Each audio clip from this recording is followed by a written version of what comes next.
अस्सलाम वालेकुम एवरीवन, कैसे आप सब। उम्मीद करती हूँ कि सब खैरियत से होंगे। आज मुझे काफ़ी टाइम से मेरे बहुत सारे फ्रेंड्स कह रहे थे कि हमें वॉइस नोट कर दें कि रिसर्च कैसे लिखने हैं, थीसिस बेसिकली कैसे लिखना है। क्योंकि I am the senior one from them, जो मेरे जूनियर फेलोज थे वो सब मुझे मैसेज करे, तो मैंने कहा क्यों ना मैं एक वीडियो ही बना दूँ जिससे जो है वो सबको ही हेल्प आउट हो जाए और सब अच्छे से अपना रिसर्च पेपर कर ले। यहाँ पे मैं अपने थीसिस को करते हैं start without wasting any time. Let's go. Basically क्या होता है कि जो थीसिस होता है ना, उसको बच्चों ने बहुत ज़्यादा जो है वो एक डेंजरस किस्म की चीज़ समझ होता है, लाइक जैसे कि वोल्केनो ब्रस्ट होगा, सच टाइप ऑफ थिंग समझा होता है, जिसकी वजह से उनका जो काम होता है वो हैवी से हैवी उनको लगना शुरू हो जाता है। वो उनको उसको अच्छे से कर नहीं पा रहे, तो मतलब उनसे मैनेज नहीं हो रहा था। फिर जब काम टाइमली नहीं होता तो फिर टीचर से डांट वगैरह भी बढ़ती है, तो वो सब चीज़ें उनके लिए ओवर बर्डनाइज हो रही होती हैं और वो प्रेशराइज हो रहे होते हैं एक चीज़ के अंदर। तो इसीलिए बच्चों को थीसिस करना पसंद नहीं होता। लेकिन थीसिस का अगर आपको फॉर्मेट आ जाए, एक प्रोसेस पता चल जाए कि इस तरह this is a way you have to write your complete thesis, then there will be nothing difficult to write it. You will write it like pro once. First of all, we are covering how to select a topic. सबसे पहले हम यहाँ पे ये discuss करेंगे कि how to write a good research. ठीक है, एक रिसर्च पेपर अगर आपने लिखना है तो वो किस तरह किस प्रोसेस से लिखा जाए। ठीक है, थीसिस कैसे लिखा जाए, साइनॉप्सिस और रिसर्च प्रपोजल। अच्छा, अब इन सब में ये होता है कि ये सब का सब फॉर्मेट एक जैसा होता है, बस थोड़ी बहुत इनमें चेंजेस आ जाती हैं, उसके अलावा बाकी सारा कुछ सेम होता है। ठीक है, सबसे पहले आ जाती है टॉपिक सिलेक्शन के बाद how to select your topic. So basically topic selection के अंदर हमारे पास आ जाता है कि आपका इंटरेस्ट ऑफ एरिया क्या है। आपको हमेशा उसी जगह पे जाना चाहिए जिसमें आपका इंटरेस्ट ऑफ एरिया। जब आपका इंटरेस्ट ऑफ एरिया होता है, क्योंकि ये रिसर्च एक छोटी मोटी रिसर्च नहीं होती, अगर आपने वैसे ही अगर आप प्रैक्टिस करें रिसर्च प्रपोजल की, तब भी आपके लिए वो बेनिफिट होती है, तब भी आपको सोचना पड़ता है, सब कुछ अपने इंटरेस्ट वगैरह सब कुछ को ओके रखना पड़ता है, क्योंकि आगे जाके फर्दर आपने करनी होती है। ये तो आप चले फॉर एग्जाम्पल अगर आप स्टार्टिंग में क्वालिटेटिव क्वांटिटेटिव रिसर्चेस कर रहे हैं, तो वो आप एज एन एग्जाम्पल कर रहे हैं, एक प्रैक्टिस कर रहे हैं कि आगे जाके आपको जो है वो किस तरह और अपना मेनली थीसिस और रिसर्च प्रपोजल किस तरह रेडी करना है। यहाँ पे आ जाती है सबसे पहले बात इंटरेस्ट की। ठीक है, आपका इंटरेस्ट ऑफ एरिया कहाँ है। अगर आपका सोशल में जा रहा है तो आप सोशली उसमें जा सकते हैं। ठीक है, आप सोशली अपना टॉपिक रख सकते हैं। अगर आपका फोरेंसिक में है तो आप फोरेंसिक का कोई टॉपिक देख के अपने लिए रखेंगे। कॉग्निटिव है तो कॉग्निटिव का, जितनी भी आपकी बेसिकली ये मेरा साइकोलॉजी पे है, लेकिन आपका डिपेंड करता है। मोस्टली जितनी भी रिसर्चेज होती हैं उन सब में जो है वो फॉर्मेट तकरीबन सेम ही होता है। यहाँ पे जो है मैं साइकोलॉजी की बात कर रही हूँ, तो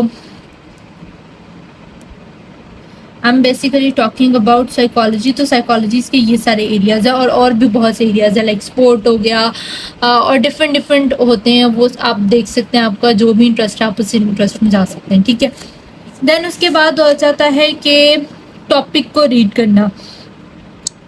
टॉपिक को कैसे फाइनलाइज करना है आपने। ठीक है, अब टॉपिक को फाइनलाइज करने के लिए सबसे पहले आपने एक चीज़ तो आपने सोची ही होगी ना कि भाई मैंने इस चीज़ पे काम करना है। ठीक है, जैसे फॉर एग्जांपल अगर हम सोशल साइकोलॉजी की किसी फील्ड को ले लेते हैं, लाइक मैं अब बात करती हूँ सेल्फी टेकिंग बिहेवियर की। ठीक है, अब सेल्फी टेकिंग बिहेवियर सोचा हुआ मैंने। अब सेल्फी टेकिंग बिहेवियर के साथ कौन से वेरिएबल्स मैंने अटैच करने हैं, उसके लिए फिर मुझे जो है वो रिसर्च पेपर रीड करने पड़ेंगे, आर्टिकल्स रीड करने पड़ेंगे, स्टूडेंट थीसिस रीड करने पड़ेंगे और रेलिवेंट पेपर्स रीड करने पड़ेंगे। बेसिकली इन सब चीज़ों के अंदर हम लोगों ने देखना होते हैं लिमिटेशंस, सजेशंस और फर्दर रिसर्चेस, क्योंकि इन तीनों चीज़ों के अंदर जो है ना उन्होंने हमें बताया होता है कि हमारी रिसर्चेस के अंदर क्या क्या लिमिटेशंस रह गई हैं। अब उन चीज़ों को लेके फर्दर चल सकता है। लाइक फॉर एग्जांपल अगर किसी ने रिसर्च किया और उसने सिर्फ और सिर्फ लाहौर बेस्ड की है रिसर्च, लेकिन वो चाहता है कि अगली जो रिसर्च हो वो ऑल ओवर द पाकिस्तान हो, ऑल अक्रॉस द पाकिस्तान हो, तो this is one of the limitation. इस तरह बहुत सी लिमिटेशंस होती है, बहुत सी सजेशंस, और ये हर किसी थीसिस के अंदर होती है। मैं आपको दिखा भी देती हूँ कि किस तरह जो है वो आप देख सकते हैं रिसर्च पेपर्स के अंदर। ठीक है, ओके, सबसे पहले हमारे पास आ जाता है कि हमने एक टॉपिक को किस तरह सेलेक्ट करना है। ठीक है, अब मैं आपको बताती हूँ। ठीक है,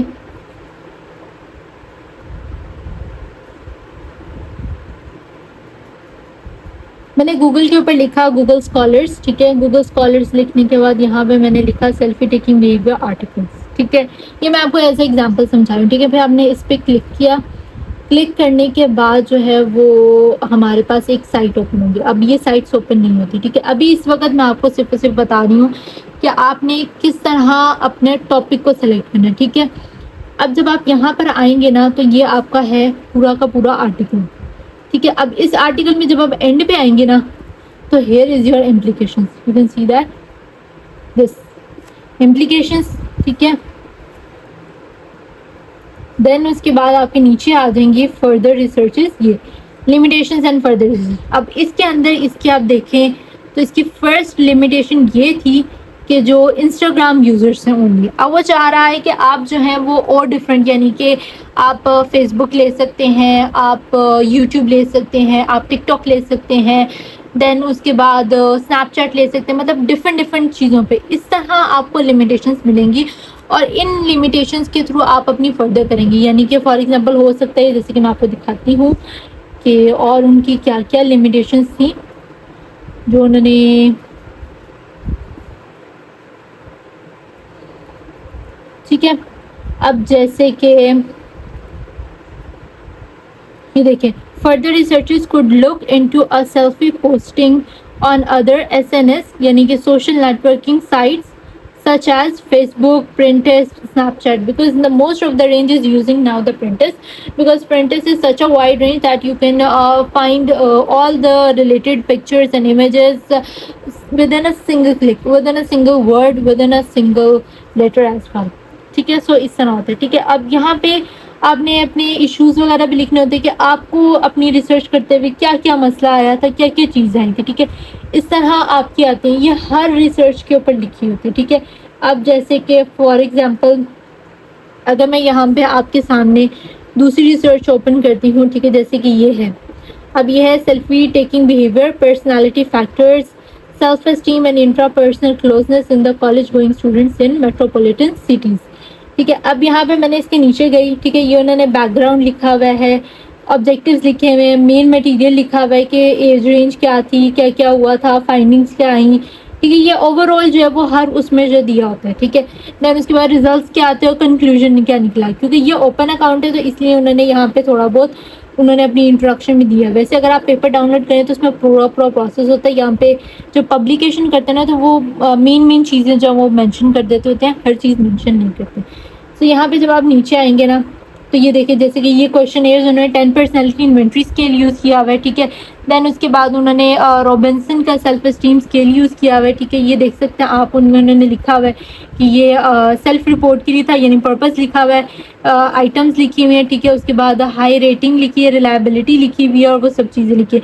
ये आप आगे जाके मेरी वीडियो के अंदर देखेंगे जब मैं आपको असेसमेंट मेजर्स बताऊँगी तो उधर आपको डिटेल वीडियो की आपको फिर समझ आ जाएगी। आप बैक एंड फोर्थ कर लीजिएगा, आपको पूरा प्रोसेस समझ आ जाएगा, ठीक है। सो यहाँ पे जब आप एंड पे आते हैं, so here is a discussion and right after discussion जो है वो आपके लिखा हुआ है limitations and suggestions. So here are the limitations. तो यहाँ पे ऐसे ही हर चीज़ की लिमिटेशंस और सजेशंस होती हैं कि आपको किस तरह और कैसे कैसे आपको फर्दर आपको जो रिसर्च करनी है वो किस जगह से करनी है। Either should be in one city, one university, Lahore university और अदर स्टूडेंट होने चाहिए या एडल्ट और एडोलेसेंट्स होने चाहिए, किस तरह कौन कौन होने चाहिए, आपको उन सब पे रिसर्च करनी चाहिए। तो इस तरह जो है वो एक आपका टॉपिक सेलेक्ट होता है, ठीक है। अब ओके जैसे कि आपने देख लिया कि मैंने आपको सारा दिखाया कि किस तरह आपने लिमिटेशन, सजेशंस और फर्दर रिसर्चेस आपने देखने, ठीक है। उसके बाद क्या होता है हमारे पास, हमने जो है वो वेरिएबल्स देखने होते हैं। जो बेसिकली टॉपिक होता है ना, टॉपिक वेरिएबल्स पे बेस्ड होता है। So first one is dependent variable and independent variable. So जो डिपेंडेंट वेरिएबल होता है वो हमेशा लास्ट में होता है और इंडिपेंडेंट वेरिएबल जो है वो स्टार्टिंग में होते हैं। सो अब ये डिपेंड करता है, हमने टॉपिक के अंदर जो है हमारे पास वेरिएबल्स आ जाते हैं। सो डिपेंडेंट वेरिएबल जो होता है वो हमेशा एक होता है और इंडिपेंडेंट वेरिएबल्स जो हैं वो एक या एक से ज़्यादा होते हैं। मतलब आप चाहे एक ले लें, चाहे दो ले लें, चाहे तीन ले लें, चार ले लें, पाँच, वो आपकी डिपेंड है, आपके टॉपिक के अकॉर्डिंग है। आपकी जो भी जो है वो आपकी रिसर्च है, आपकी जो पूरी आपकी समरी बन रही है उसके अकॉर्डिंग आप जो है वो करते हैं, ठीक है। उसके बाद क्या होता है इसमें, जैसे कि फॉर एग्जांपल अगर मैं अपने ही थीसिस की बात करूं, तो मेरे थीसिस का टॉपिक था narcissistic tendencies, psychological need satisfaction and selfie taking behaviour. अब सेल्फी टेकिंग बिहेवियर जो था वो हमारे पास था डिपेंडेंट वेरिएबल हमारा, और नार्सिसिस्टिक टेंडेंसीज और साइकोलॉजिकल नीड्स थी वो हमारी इंडिपेंडेंट वेरिएबल थी। सो ये दोनों की दोनों वेरिएबल्स हमारी सेल्फी टेकिंग बिहेवियर के ऊपर डिपेंड कर रही थी। ठीक है, सो इस तरह जो है वो आईवी और डीवी होता है, मतलब डीवी जो है वो डिपेंडेंट वेरिएबल है और आईवीज दोनों जो है वो इंडिपेंडेंट वेरिएबल है, यानी कि जो दोनों के दोनों आईवीज हैं वो डिपेंडेंट वेरिएबल पे डिपेंड करते हैं, यानी डीवी पे डिपेंड कर रहे होते हैं। ठीक है, अब इसमें हमारे पास आगे आ जाती हैं कि हमें किस तरह, हम कैसे रिसर्च पेपर्स ढूंढें, किस तरह करें, तो वो आप साइंस डायरेक्ट से भी मिल जाते हैं आपको, या Google scholar. Google scholar is one of the best option, क्योंकि इसमें सारे के सारे ऑथेंटिक रिसर्चेज होती हैं, आर्टिकल्स होते हैं, और आपने जो भी लेना है, जहाँ से भी लेना है, जो भी करना है, वो सारी की सारी आपकी ऑथेंटिक जगह से होना चाहिए। विकीपीडिया से नहीं होनी चाहिए, सिंपल गूगल की उस पर नहीं होनी चाहिए, जिसमें आपके पास कंप्लीट साइटेशंस हैं, रेफरेंसेस हैं, कंप्लीट रिसर्च आर्टिकल है, रिसर्च प्रपोजल है, कोई सिंपल आर्टिकल है, उधर से आपने लेना है, जो कि बेसिकली गूगल स्कॉलर्स पे होता है या साइंस डायरेक्ट पे होता है। और भी बहुत सी होती है, जैसे स्प्रिंगली हो गया, या और भी बहुत सी होती है, वाइफली हो गया, ये इन सब जगहों पे जो है ना वो अच्छे अच्छे आर्टिकल्स पड़े होते हैं। ठीक है, अब उसके बाद मैं आपको दिखा भी देती हूँ। ठीक है, How to search articles on different websites. अब यहाँ पे मैं आपको एक और बता रही हूँ कि आपको पता कैसे चलेगा कि कैसे किन किन जगह पे जाके आप ये ढूंढ सकते हैं अपने आर्टिकल्स। ठीक है, यहाँ पे लिखती हूँ मैं science direct. Science direct is the one of the best, जिधर आपके पास हर चीज, दिस इवन जो ई है ना, this is the mainly basic. ठीक है, अब यहाँ पे आप आइटम्स लिखें। ठीक है, अगर आपके पास जर्नल है, जर्नल लिख लें, कोई भी आप लिख के आप इसको जो है ना वो कर सकते हैं। जैसे फॉर एग्जांपल अगर मैं लिखती हूँ नार्सिसिस्टिक, ठीक है, अब मैं इसको सर्च करती हूँ। ठीक है, अब यहाँ पे जितने भी ये देखें, जितने भी ऑथर्स आ गए वो सब आ गए। अब कुछ ओपन होते हैं, कुछ ओपन नहीं होते, वो भी मैं आपको प्रोसेस बता दूंगी कि किस तरह जो है वो आप अपने एक पेपर को, आर्टिकल को ओपन कर सकते हैं through websites, through proxy websites. ठीक है, किस तरह आप इसको ओपन कर सकते हैं। तो इस तरह आप एक सिंगल कीवर्ड भी लिखेंगे ना, तो आपके पास जितनी भी रिलेटेड रिसर्चेज होंगी वो आ जाएंगी। देखिए ये सब ओपन एक्सेस के साथ है, जिसको आप PDF करेंगे तो ये आ जाएंगे। कुछ ओपन एक्सेस के साथ होती है, देखें, you can see that it's an open access, so that's it's open. So ये डिपेंड करता होता है कि कुछ ओपन होती है, कुछ नहीं होती। ठीक है, इसके बाद हमारे पास आ जाती है Google scholar is one of the best option. ठीक है, ये आप गूगल स्कॉलर लिखेंगे, गूगल स्कॉलर पे हर तरह की पड़ी है, लाइक पाकिस्तान हो गया, इंडिया हो गया, कुछ भी हो गया। नार्सिसिस्टिक पर्सनैलिटी लिख लीजिए, नार्सिसिस्टिक लिख लें, नार्सिसिस्टिक अगर फॉर एग्जांपल मैं लिखती हूँ तो ये भी आ जाता है। ठीक है, अब यहाँ पे जितनी भी आगे जितनी भी रिसर्चेज हुई हैं, ठीक है, आप यहाँ पे लिखेंगे, लेटेस्ट लिखेंगे, कस्टमाइज रेंज करेंगे तो आपको कस्टमाइज रेंज आ जाएगी। ठीक है, ये सब चीज़ें यहाँ पे आपके मेंशन होती हैं। So this is a way how to research it, how to search out. ठीक है, दिस इज अ मेथड। उसके बाद हमारे पास आ जाते हैं कि स्केल्स। जब हमारे पास हमारा टॉपिक फाइनलाइज हो जाता है ना, तो हमें सबसे पहले स्केल्स को फाइनलाइज, आपकी सुपरवाइजर जो है वो आपको गाइड कर देंगी, लेकिन उनकी गाइडेंस के साथ साथ मैंने आपको ये डिटेल वीडियो बनाई है ताकि ये आप लोग जो है वो इजीली अपना काम कर सके, आपको ज़्यादा मसला ना हो। वैसे आपकी सुपरवाइजर आपको साथ साथ गाइड करती जाती है, और कुछ चीज़ों के अंदर आपकी गाइडेंस बहुत ज़्यादा ज़रूरी होती है। सो सबसे पहले आपको स्केल्स फाइनलाइज कर लेने चाहिए, क्योंकि अक्सर क्या होता है कि ऑथर जो है वो परमिशन नहीं देते। अगर आप अपनी पूरी रिसर्च कर लें और जब आपके रिजल्ट्स या अप्लाई करने का टाइम आए तब आप उनसे परमिशन मांग रहे हो, वो आपको परमिशन ना दे, तो आपकी पूरी की पूरी रिसर्च ज़ाया, यानी कि आपने जितनी भी मेहनत की वो सब की सब ज़ाया होगी। सो इसके लिए बेस्ट ऑप्शन ये है कि सबसे पहले आप, जैसे आपका टॉपिक फाइनलाइज हो गया, ठीक है, आपने जो है वो उसके अपने टॉपिक से रिलेटेड स्केल्स फाइंड आउट करने। जैसे ही स्केल्स फाइंड आउट होना शुरू हो जाए, आप उससे जो है वो परमिशन ले ऑथर से। जब आपको ऑथर आपको परमिशन दे देता है सारी स्कोरिंग वगैरह हर चीज़ एक अच्छे प्रॉपर वेल मैनेड तरीके से आप लिखें कि मैं ये हूँ स्टूडेंट, मेरी ये डिग्री है और मैं जो हूँ इनके अंडर जो है वो सुपरविजन के अंडर जो है मैं अपना थीसिस कर रही हूँ और उसके लिए मुझे आपकी स्केल की ज़रूरत है। सो काइंडली आप मुझे स्कोरिंग मेथड और वो सब चीज़ें जो है वो कर दें। वो आपकी अक्सर हमारे यूनिवर्सिटी में तो यूएमटी में तो यही होता है कि टीचर्स जो है वो मोस्टली आपको फॉर्मेट बता देती होती हैं और आपको तो फिर आप उसी फॉर्मेट के अकॉर्डिंग जो है वो सेंड करते हैं। ठीक है, अब सबसे पहले क्या होता है कि टीचर्स आपसे हमेशा साइनॉप्सिस लिखवाती। साइनॉप्सिस के अंदर ये हो जाता है कि आपका एक ओवरऑल जो है वो पूरा का पूरा लेआउट रेडी हो जाता है कि आपकी रिसर्च बेसिकली लिखनी कैसे है आपने।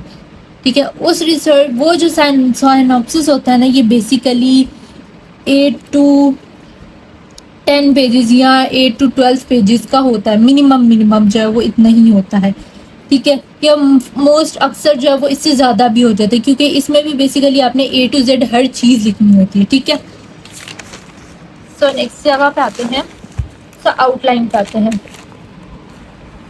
आउटलाइन में हमारे पास आ गई इंट्रोडक्शन आ गई, ठीक है, लिटरेचर रिव्यू आ गया, ठीक है, मेथड्स आ गए और रिजल्ट्स आ गए। ये बेसिकली आउटलाइन है। लेकिन जैसे कि अगर आप लोग एक साइनॉप्सिस लिख रहे हैं ना, तो बेसिकली ये साइनॉप्सिस की आउटलाइन होती है। ठीक है, साइनॉप्सिस के अंदर आप जब ये चीज़ें लिख लेते हैं ना, फिर आपको अपनी जो फर्दर रिसर्च करने होते हैं, जब आपको चैप्टर्स लिखने होते हैं, तो फिर आपको चैप्टर्स लिखने में बहुत आसानी हो जाती है। ठीक है, Synopsis outline for the research proposal before writing your thesis. So here is the outline of a synopsis. As I have told you, the introduction paragraph के अंदर as usual you can see that कि आप अपने paragraphs को introduce कर सकते हैं, concepts को with the headings of related topics, जितने भी related topics होती हैं, और theoretical framework जो कि आपके रेलिवेंट परस्पेक्टिव यानी कि रेलिवेंट थ्योरी से आपके रिलेटेड होते हैं। ठीक है, उसके बाद आ जाते हैं आपके लिटरेचर रिव्यू के अंदर भी ये सारी चीज़ें हैं और आगे मैंने आपको सारा बताया। ये देख सकते हैं आप, लिखा हुआ है why the purpose research is important and what would be the research implications and benefits. मतलब आगे मैंने उधर आपको बताया था, तो वहाँ पे आप ये ऐड कर सकते हैं कि आपको बेसिकली आपकी रिसर्च की इम्पोर्टेंस क्या थी, आपके रिसर्च का इम्प्लीकेशंस क्या थी, बेनिफिट क्या था जिसके थ्रू आपने ये रिसर्च कंडक्ट की, या आपने रैशनल ऑफ द स्टडी के अंदर लिखना होता है। उसके बाद चैप्टर 3 आ जाता है। ये जब आप, मैंने आपको बताया ना कि जब आप साइनॉप्सिस लिखते हैं ना, तो साइनॉप्सिस के अंदर आपको यही लिखना होता है। ठीक है, जब आप साइनॉप्सिस के अलावा जब आप चैप्टर्स पे आते हैं ना, तो फिर आपके 2 चैप्टर्स के अंदर इंक्लूड होते हैं, जो कि रिजल्ट्स का चैप्टर होता है और डिस्कशन का चैप्टर होता है। ठीक है, यहाँ पे as usual you can see that कि मटेरियल जो है वो रेलिवेंट हेडिंग्स के अंडर होना चाहिए। ये ना हो कि कुछ चीज़ों का इधर है कुछ चीज़ों का उधर, ऐसा नहीं होना चाहिए। ठीक है, देन उसके बाद जो कॉपी पेस्टिंग मटेरियल है वो एक्सेप्ट नहीं किया जाता, उसमें प्लेजरिज्म आ जाता है। सो प्लेजरिज्म जो है वो बहुत सी चीज़ों से आ जाता है। ठीक है, अब मैं आपको प्लेजरिज्म मिनिमाइज़ का भी ज़रूर बताऊँगी। ठीक है, उसके बाद हमारे पास आता है कि जो मटीरियल हमने लेना है ना, वो बेसिकली उस जर्नल से होना चाहिए, बुक से होना चाहिए, थीसिस से होना चाहिए और ऑथेंटिक डेटाबेस, यानी कि जिसके आप जो है ना वो साइटेशन दे सकें, जिसका आप बता सकेंगे ये साइटेशन थी, ये जगह थी जहाँ से हम लोगों ने ऑथेंटिक जगह से ग्रैब किया है, and this is all the way. ठीक है, Now we are going to discuss the different chapters which we have to write in our thesis. Okay, so सबसे पहले अब हम यहाँ पे बात करते हैं चैप्टर्स लिखने की। तो सबसे पहले जो चैप्टर लिखने वाला होता है वो होता है इंट्रोडक्शन का चैप्टर, यानी कि जिसमें हम लोगों ने बेसिकली अपने वेरिएबल्स को जो है वो इंट्रोड्यूस करना होता है। ठीक है, तो सबसे पहले आपने क्या करना होता है, हमेशा इसका इंट्रोडक्शन या थ्रू आउट जो है ना वो थीसिस का जो है वो फॉर्मेट यही रहता है कि आपने अपने पहले आईवी को डीवी के साथ, देन सेकंड आईवी को डीवी के साथ करना है। इस तरह आपका पूरा फॉर्मेट ऐसे ही चलेगा। ठीक है, सो यहाँ पे हमने सबसे पहले अपने फर्स्ट आईवी को इंट्रोड्यूस कराना था। फर्स्ट आईवी के अंदर हमने उनकी पूरी इंट्रोडक्शन लिखनी होती है कि बेसिकली है क्या। जैसे कि अगर मैं नार्सिसिस्टिक टेंडेंसीज की बात करूँ तो बेसिकली नार्सिसिस्टिक टेंडेंसीज है क्या थी, उसकी क्या क्या थी, मतलब सारी बेसिक इन्फॉर्मेशन जो कि बहुत ज़्यादा भी नहीं होगी और बहुत कम भी नहीं होगी। ठीक है, उसके बाद हम उसमें लिखेंगे इसी इंट्रोडक्शन के अंदर हम उनके ट्रेड्स लिखेंगे, जो जो रिस्क फैक्टर्स होंगे वो लिखेंगे, जो जो कॉन्सिक्वेंसेज होंगे वो लिखेंगे, और इंट्रोडक्शन फॉर्म्स लिखेंगे या टाइप्स लिखेंगे, आप जो भी प्रेफर करते हैं। ठीक है, वो आप लिखेंगे। ये सारी चीज़ें आपकी इंट्रोडक्शन के एक आईवी के अंदर होनी चाहिए। जब आपकी एक आईवी के अंदर ये सब चीज़ें होती हैं तो it will be a best. अब यहाँ पे मैं आपको साथ साथ एक बात कहती जा रही हूँ कि आपको अपनी थीसिस सुपरवाइजर से भी कर लेना चाहिए, क्योंकि हर किसी का मेथड डिफरेंट होता है। हर टीचर का, हर थीसिस सुपरवाइजर का अलग मेथड होता है। कुछ चीज़ें वो अंदर से डिटेक्ट करवा देती, कुछ चीज़ें जो वो अंदर से इंक्लूड करवा देती। This is a very good method, क्योंकि हमारी टीचर ने हमारे पे बहुत मेहनत की। खैर रगड़ा भी बहुत लगा, लेकिन ये कि वो रगड़ा जो है वो हमारे इतना बेनिफिट है कि आज मैं आप लोगों को एक अच्छा थीसिस जो है वो लिखना सिखा रही हूँ। ठीक है, इसके बाद हमारे पास हमने इसी तरह ही अपना सेकेंड आईवी भी लिखना है और हमने अपना डीवी भी इसी तरह ही लिखना है। ठीक है, इन सब चीज़ों को फॉलो करते हुए, क्योंकि this is a basically introduction जिसमें आप अपने वेरिएबल्स को इंट्रोड्यूस कर रहे हैं, that what are your variables and how they are going to perform in your thesis. Okay, so then उसके बाद आ जाएगा हमारा इसी ही चैप्टर 1 के इंट्रोडक्शन के अंदर ही हमारे पास आएंगे थ्योरेटिकल फ्रेमवर्क। थ्योरेटिकल फ्रेमवर्क के अंदर आप अपने टॉपिक से रिलेटेड जितने भी थ्योरीज होंगी ना, आपने वो कोट करनी है। जैसे कि as usual I told you कि मेरा था narcissistic tendency, psychological need satisfaction, selfie taking behaviour. उसमें हम लोगों ने सेल्फ प्रेजेंटेशन थ्योरी ले ली, सोशल कंपैरिजन थ्योरी ले ली। जो थ्योरीज भी हमें जो है ना वो बहुत ज़्यादा अपने टॉपिक से रिलेटेड लगती है ना, हम उसको लेते हैं और हम उसको लेके हम उसके अंदर बताते हैं कि ये इस ईयर में हुई थी और इसमें जो है वो हम लोगों ने ये चीज़ें देखी थी, और बेसिकली हमने रिलेट करना होता है कि हमारे टॉपिक के साथ कैसे ये थ्योरी जो है वो सेट हो रही है, किस तरह एडजस्ट हो रही है। ठीक है, और one more thing, the most important thing कि हर चीज़, यहाँ पे मैं एक और चीज़ आपके साथ मेंशन करती हुई चली जाऊँ कि यहाँ पे आपने जो है ना हर चीज़ की साइटेशन लाजमन ऐड करनी है। साइटेशन के बगैर आपका कोई काम नहीं है। लाइक आपने कॉपी पेस्टिंग नहीं करनी। ठीक है, copy pasting is not allowed. ठीक है, आपने अपने ओन वर्ड्स में लिखना है। ठीक है, आपने उसी चीज़ को अपने ओन वर्ड्स में एक्सप्लेन करना है एंड देन आपने उसको साइट कर देना है कि ये इस ऑथर का था और हमने इसको अपने ऑन वर्ड्स में एक्सप्लेन। क्योंकि जैसे ही आप अपनी कॉपी पेस्टिंग करेंगे या उसको थोड़ा बहुत चेंज करके लिखेंगे तो वो आपकी फ़ौरन प्लेजरिज्म रिपोर्ट के अंदर मेंशन हो जाएगा। ठीक है, उस प्लेजरिज्म को मिनिमाइज करने के लिए आपको जो वो आगे क्या करना है वो मैं आपको आगे जाकर बताऊंगी। सो आगे भी हम चैप्टर्स पे ही वर्कआउट करते हैं। सो एज यूजुअल जैसे कि हमने देखा कि हमने पीछे चैप्टर 1 तो देख ही लिए। चैप्टर 1 के अंदर हमने अपने वेरिएबल्स को इंट्रोड्यूस भी करवा दिया, हमने थ्योरीज भी सेट कर ली कि ये थ्योरीज हमारे टॉपिक के साथ रिलेट करनी है और इस तरह हम लोगों ने आपको बताया है कि इस तरह ये रिलेट करनी है। ठीक है, अब इसमें क्या होता है, इंटरनेशनल रिसर्च कैसी होती है। Literature review is a second chapter. Literature review के अंदर हमने सारा कुछ लिटरेचर के बारे में बताना होता है। ठीक है, सो ये सबसे ज़्यादा लेंथी चैप्टर होता है क्योंकि इसमें हमें हर चीज़ लिखनी पड़ती है। इसमें हमें बहुत ज़्यादा ऑर्गेनाइज कर करके लिखना पड़ता है क्योंकि ये जल्दी एक्सेप्ट नहीं होता। ठीक है, अब इसमें इंटरनेशनल रिसर्चेस के अंदर हमने सारी इंटरनेशनल कंट्रीज़ की रिसर्चेस ऐड करनी होती है, जैसे कि अमेरिका हो गया, यूके हो गया, कनाडा हो गया और डिफरेंट कंट्रीज़। लेकिन इसमें हम लोगों ने एशियन कंट्रीज़ को नहीं ऐड करना होता। एशियन कंट्रीज़ जो वो इंडिजिनस रिसर्चेस के अंदर आती हैं। ठीक है, सो यहाँ पे जो अब आपने एक रिसर्च देखी है। ठीक है, अब आपने उसको कोट करना। अब उसको कोट करने का फॉर्मेट है कि आपने इसके अंदर उसका पर्पस बताना है, उसकी एज रेंज बतानी है, उसकी सैम्पल क्या थी और उसकी फाइंडिंग्स क्या थी। ये सारी चीज़ें आपने बतानी है कि मतलब ये उसका पर्पस था, ये उसके अंदर उसके ये वो चीज़ें देख रहे थे। ठीक है, जैसे हम लोग कहेंगे कि हम लोग नार्सिसिस्टिक टेंडेंसीज को देख रहे थे, साइकोलॉजिकल नीड सेटिस्फेक्शन को देख रहे थे और सेल्फी टेकिंग बिहेवियर को देख रहे थे। इस तरह कि हमारा सैंपल इन पे बेस्ड था, ये थे और इस तरह, और हमारी फाइंडिंग्स क्या आई, हमारी फाइंडिंग्स ये है। ठीक है, इस तरह जो है वो होता है हमारा फॉर्मेट लिखने का। एक इसमें जो है वो तकरीबन आपकी 15 से 20 भी लिख सकते हैं। अब वो आप डिपेंड करता है कि आपकी टीचर पे। ठीक है, कि आपकी टीचर कितनी कहती है। Like it can be 10 as well, it can be 5 to 6 as well. मतलब वो आपके टीचर्स पे डिपेंड करता है। ठीक है, देन उसके बाद आ जाती है हमारे पास इंडिजिनस रिसर्चेस। इंडिजिनस रिसर्चेस मतलब जितनी आपके पास मैक्सिमम पॉसिबल आपको रिसर्चेस मिल रही है ना, आप वो तकरीबन सब कोट कर दें।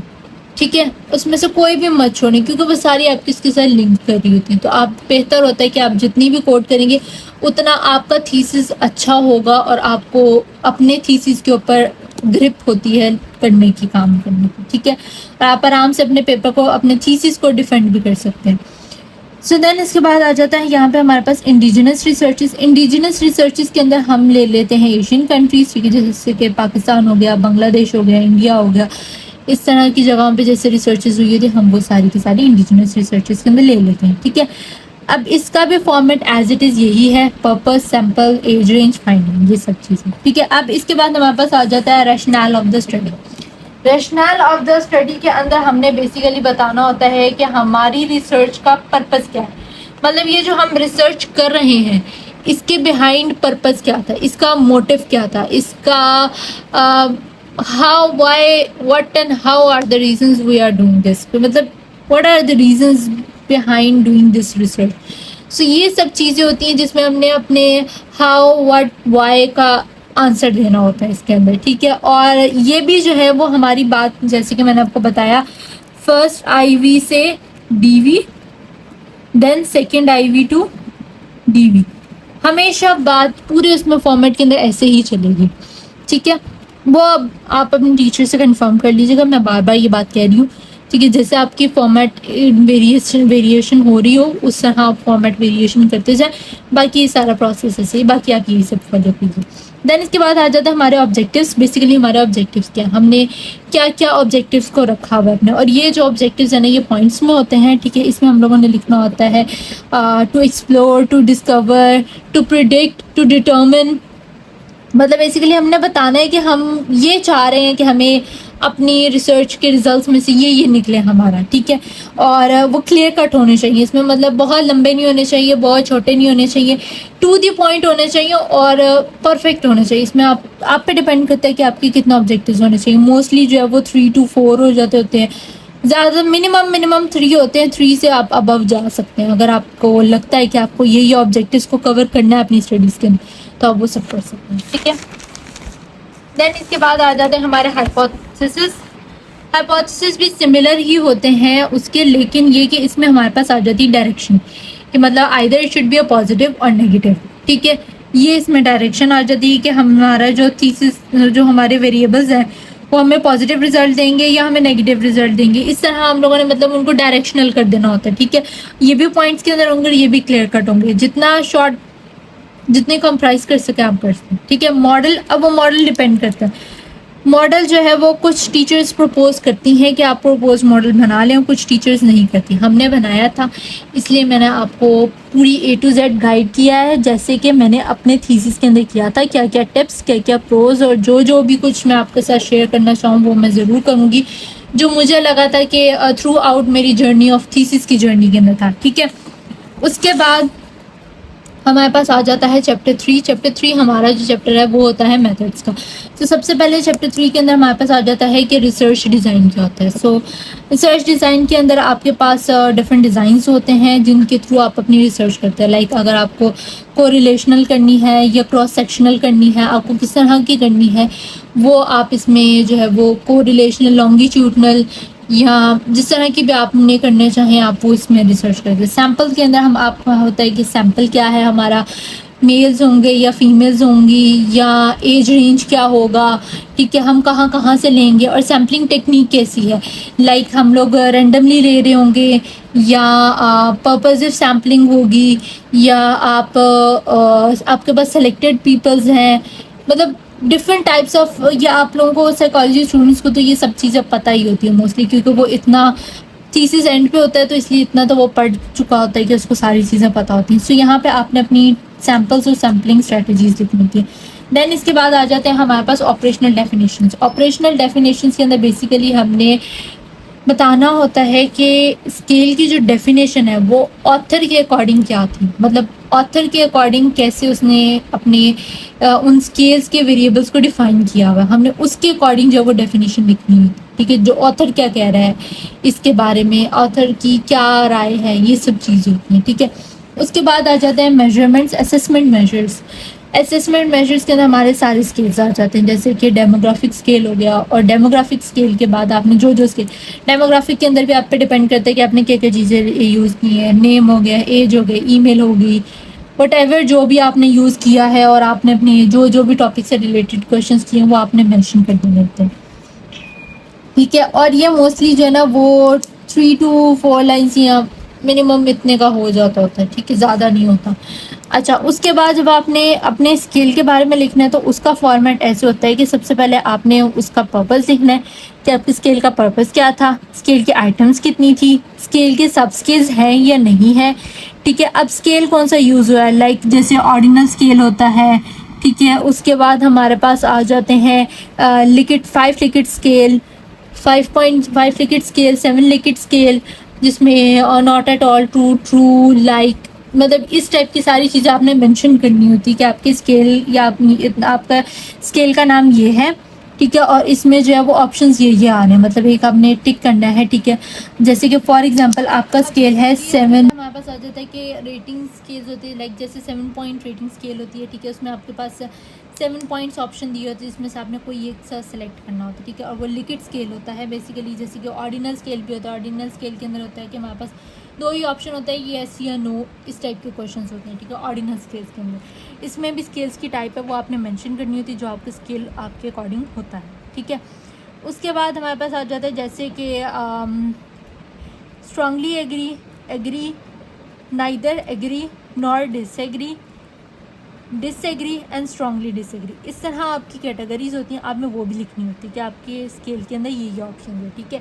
उसके बाद आपने उसका स्केल का स्कोरिंग मेथड लिखना है, क्योंकि स्केल का स्कोरिंग मेथड लाजमन दिया होता है कि आपके स्केल का स्कोरिंग मेथड क्या है।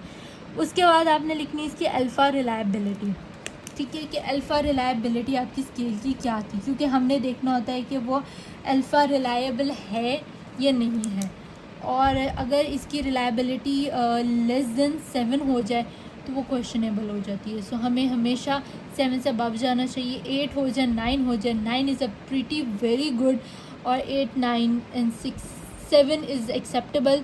7 से नीचे जो है वो क्वेश्चन आ जाता होता है आपकी रिलायबिलिटी पे, आपके थीसिस के ऊपर क्वेश्चन आता था, स्केल्स के ऊपर बेसिकली है कि आपकी इतनी रिलायबिलिटी क्यों कम है, क्योंकि जब आपकी इतनी रिलायबिलिटी कम होती है तो कुछ ना कुछ, कोई ना कोई मसला हुआ होता है, या आपने जो है वो आपके क्वेश्चनेयर्स में गड़बड़ है, या आपके कुछ ना कुछ मसला मसाइल इस तरह का होता है। प्रोसीजर में लिखना होता है कि आपका थ्रू आउट प्रोसीजर कैसे हुआ, आपने कहाँ कौन कौन से डिपार्टमेंट से साइन करवाए, किस किस तरह परमिशन ली, परमिशन के अकॉर्डिंग आपने वो सारा काम किया, ठीक है। एथिकल कंसिडरेशन, आपने सारे के सारे एथिकल जो एथिकल कंसिडरेशन वगैरह फॉलो किए वो सब आपके एथिकल कंसिडरेशन में आ जाते हैं। उसके बाद हमारे पास आ जाता है चैप्टर 4 रिजल्ट। जब आप इससे पहले आपने करनी होती है I just forgot the name, आपने करनी होती है क्वेश्चनेयर्स फिल। वो अब आप पे डिपेंड करता है कि आपके क्वेश्चनेयर्स, मतलब आपने सर्वे जो है वो फिल करवाना होता है। जब आपका सर्वे आपके टारगेट के अकॉर्डिंग टारगेटेड फिल हो जाता है तो फिर आप जो है वो रिजल्ट्स के चैप्टर पे आते हैं। रिजल्ट्स के चैप्टर के अंदर आपने जो है वो SPSS पे सारा कुछ रन करना होता है, जिसमें आपने, और आपके पास जो भी आपकी टीचर कहती हैं कि आपको ये चीज़ें निकालनी है, ये एनालिसिस रन करके आपको निकालने हैं रिजल्ट, आपको वो सारा करना होता है। This is the most lengthy भी नहीं कह सकती, ये ओके चैप्टर है, ये वो ही कर सकते होते हैं जिन्होंने जो है SPSS अच्छी तरह पढ़ा होता है। जिन्होंने नहीं पढ़ा होता फिर वो बहुत फंसते हैं, ये एक मेजर पार्ट है जिसमें आगे फंसते हैं। बाकी सब चीज़ों में इंसान निकल जाता है लेकिन SPSS में आगे फंस जाता होता है, ठीक है। सो मेरी माने जो अभी जिन्होंने रिसर्च करनी है, जो मेरी वीडियो देख रहे हैं, उनके लिए एक रिक्वेस्ट है कि SPSS पे अपने नोट्स लाजमन बनाया करें, और SPSS की क्लास विदाउट एनी बंक किए आप जो लिया करें, ठीक है। क्योंकि मैंने A to Z ली हुई थी, इसलिए मैंने आराम से अपना अल्हम्दुलिल्लाह जो है वो गिवन टाइम में गिवन उसमें जो है वो कंप्लीट कर लिया था, ठीक है। अब जैसे कि फॉर एग्जांपल आपको सबसे पहले अपनी रिलायबिलिटी निकालनी होती है, आपको स्क्रीनिंग आउट करना होता है अपने सारे जितनी भी आपके फॉर्म्स फिल हुए होते हैं। उसके बाद आपने जो है वो सारों की साइकोमेट्रिक प्रॉपर्टीज़ निकालनी होती है, स्केल्स की, सब स्केल्स की। फिर उसके बाद आपके पास जो एनालिसिस आता है, कोरिलेशनल एनालिसिस होता है, रिलायबिलिटीज़ होती हैं, ठीक है, वो आपको निकालनी होती है। फिर आपने differences, t test, independent t test आपने रन करना होता है। अब आप फर्दर आपके मल्टीपल लीनियर रिग्रेशन, अब वो डिपेंड करता है कि आपकी टीचर आपको क्या सजेस्ट करती है और आपने क्या क्या करना है, ठीक है। उसके बाद जब आपके रिजल्ट सारे निकल आए, आपने सब कुछ कर लिया, देन उसके बाद आपका आ जाएगा डिस्कशन का चैप्टर। डिस्कशन के चैप्टर के अंदर आपके पास जो आपके रिजल्ट्स आए हैं ना, आपने वो सारे के सारे रिजल्ट्स कोट करने हैं इसमें, ठीक है। अब उन रिजल्ट्स के साथ आपने मैच करना होता है रिसर्चेस के साथ, यानी कि जैसे कि फॉर एग्जांपल आपकी एक था कि जो जैसे कि फॉर एग्जांपल नार्सिसिस्टिक टेंडेंसीज जो थी वो पॉजिटिव रिलेशन शो करी थी सेल्फी टेकिंग बिहेवियर के साथ। अब मेरे पास जितनी भी है ना, ये मैं इन सारी लिखूंगी, मैं इसके सिमिलर भी लिखूंगी, इसकी कॉन्ट्राडिक्ट भी लिखूंगी, क्योंकि बहुत सी ऐसी रिसर्चेस हुई होंगी जिनमें वो नहीं निकला होगा, और बहुत सी ऐसी जिनमें नेगेटिव होगा, और बहुत सी ऐसी होंगी जिनमें पॉजिटिव होगा, यानी कि मेरे रिजल्ट्स के साथ सिमिलर होगा। ठीक है, इस तरह करके आपने लिखनी होती है। कॉन्ट्राडिक्ट मतलब डिफरेंट आ रही है, मतलब आपका जैसे कि मेरा पॉजिटिव था तो जिनका नेगेटिव आया मैंने वो कोट किया कि भाई यहाँ पे मेरी इस रिजल्ट के साथ मेरी ये रिसर्चेज हैं ये कॉन्ट्राडिक्ट कर रही हैं। ठीक है, इसी तरह ही आपने जेंडर डिफरेंस के अंदर किसी में हो सकता है कि मेल्स में ज़्यादा हो, किसी में हो सकता है कि फीमेल्स के अंदर ज़्यादा हो, तो आपने सिमिलर और कॉन्ट्राडिक्ट आपने अपने सारे रिजल्ट्स के अंदर मेंशन करना होता है। ठीक है, उसके बाद आ जाते हैं आपके पास रेफरेंसेस कैसे लिखने होते हैं और साइटेशंस कैसे लिखनी होती है। ये मैं आपको बता देती हूँ कि किस तरह लिखने। इस तरह आप लोग साइटेशन अपनी पैराग्राफ्स के आगे डालेंगे और इस तरह आप लोग रेफरेंसेस लिखेंगे। बता देती हूँ कि किस तरह लिखने होते हैं। और इसके बाद लास्ट पार्ट है कि आपको अपने एपीए के अंदर जो है वो एपीए के फॉर्मेट के अकॉर्डिंग सारा काम करना होता है। ठीक है,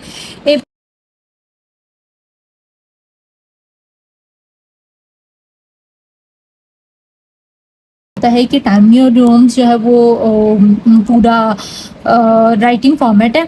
ठीक है, 12 फॉन्ट साइज होता है, और हर पैराग्राफ जितने भी पैराग्राफ स्टार्ट होने हैं उनके साथ आपने पहले टैब प्रेस करना है, देन उसके बाद आपने लिखना शुरू करना है। स्टार्टिंग में हमेशा टैब होगा, और उसकी जो मार्जिन लाइंस होंगी, मार्जिन लाइंस के अंदर लेफ्ट साइड जो है वो 1.5 होगी, और बाकी सारी साइड जो है वो तीनों की तीनों साइड जो है वो 1 होंगी। ठीक है, बाकी मैं अगेन आपको कहूँगी कि शायद ये वेरी करता हो, लेकिन एपीए के अकॉर्डिंग ये यही है। ठीक है, और एपीए के जो आप सर्च करेंगे ना तो एपीए के अकॉर्डिंग आपकी चीज़ें भी आ जाएंगी। Okay, so this is the APA manual, basically APA 7 manual.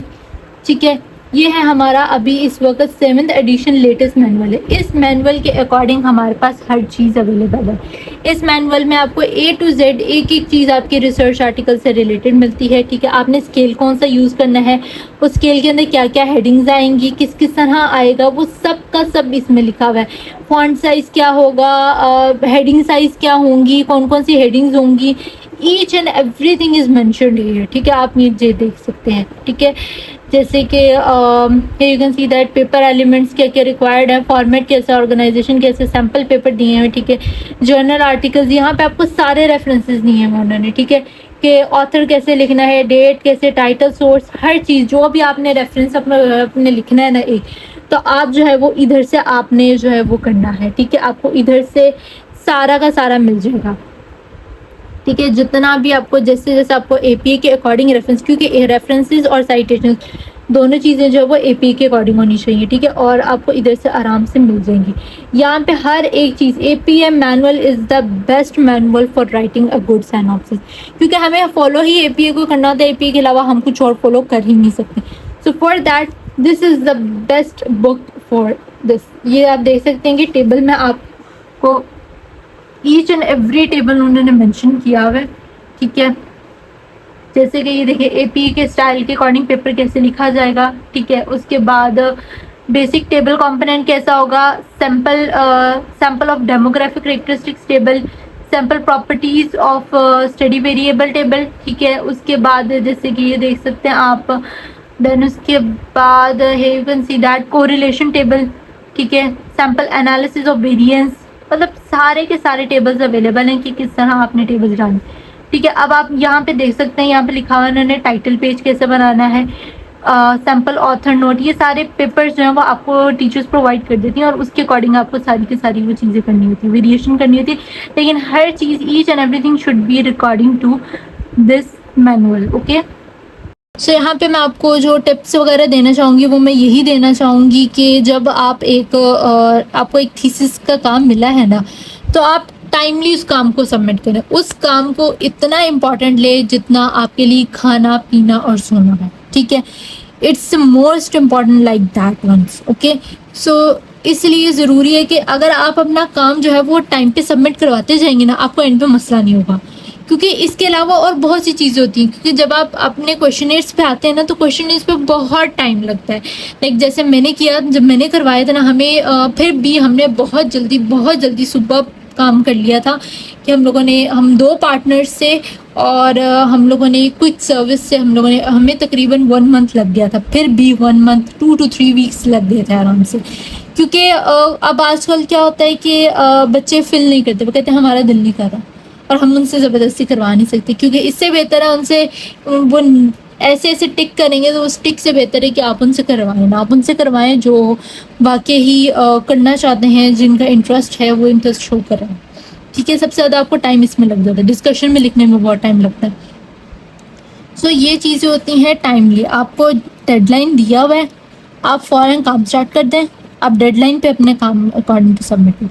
और दूसरी चीज़ ये कि आपको अगर आप, क्योंकि ये बेसिकली 2 पार्टनर्स पे बेस्ड होता है, अब मुझे नहीं पता हर यूनिवर्सिटी के डिफरेंट रूल्स होंगे, हमारे उसमें 2 मेंबर्स होते हैं, तो मेरी मेंबर अल्हम्दुलिल्लाह बहुत अच्छी थी, तो हम लोगों ने बहुत अच्छे से और बहुत एफिशिएंटली जो है वो काम किया था अपने थीसिस के ऊपर, और जिसका हमें अल्हम्दुलिल्लाह बहुत अच्छा रिवॉर्ड भी मिल रहा है, and we are so happy that and we are proud of our thesis work, and specially thanks to our teachers and all our fellow teachers and our seniors जिन्होंने हमारी हेल्प की और वो सब किया।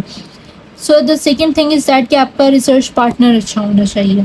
ठीक है, आपका थीसिस पार्टनर अच्छा है, वो आपके साथ जो है वो कॉम्प्रोमाइज़ कर रहा है। ठीक है, क्योंकि कुछ बातों में वो ठीक होगा, कुछ बातों में आप ठीक होंगे, आपको दोनों चीज़ों पे कॉम्प्रोमाइज़, जहाँ पे आपको बहुत कन्फ्यूजन है आप अपने सुपरवाइज़र के पास जाएँ, जाके वहाँ से पूछें कि आपको मसला है, क्योंकि सबसे ज़्यादा मसला मेन यही होता है कि आपके पास आपका जो है वो थीसिस पार्टनर जो है ना, उसके साथ आपकी लड़ाई हो जाती है, आधा काम वो कर रहा होता है, आधा काम वो कर रहा होता है, फिर आपको अकेले सारा काम करना होता है। तो इसलिए बेहतर है कि आप पहले से ही जो है वो अच्छा पार्टनर चूज़ करें, ताकि कि आपको मसला ना हो, ये ना हो कि किसी एक पे बर्डन पड़ जाए, दूसरा रह जाए।